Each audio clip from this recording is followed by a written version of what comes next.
when we have a device that produces waste heat over here, we connect it to another device that actually needs heat, and we create a level of efficiency in terms of the system. What we also do is we create a level of coupling between areas of the system that wouldn't normally need to be connected to each other, except that that was an efficient way of thinking about the design. It was an efficient way of being able to make something work that does work as long as everything goes right.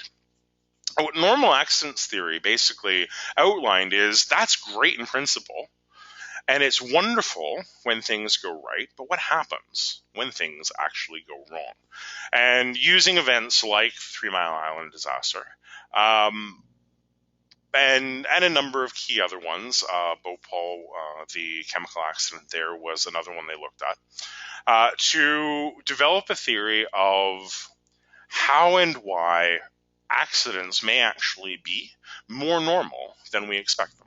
And we see these in a number of different ways. There's been some debate around, for example, the Challenger launch decision, whether that was a normal accident or whether that was a relatively specific challenge of a failing component.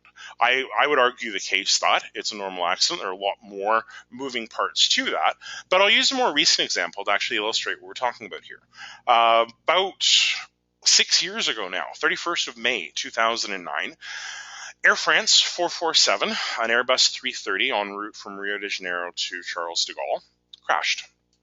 And it took a number of years. It took 2 years for them to find the black box and really be able to prove out the theory of why it crashed. And the primary initial cause was a failure of what are called the pitot tubes, P-I-T-O-T, which are devices that sit outside of the airframe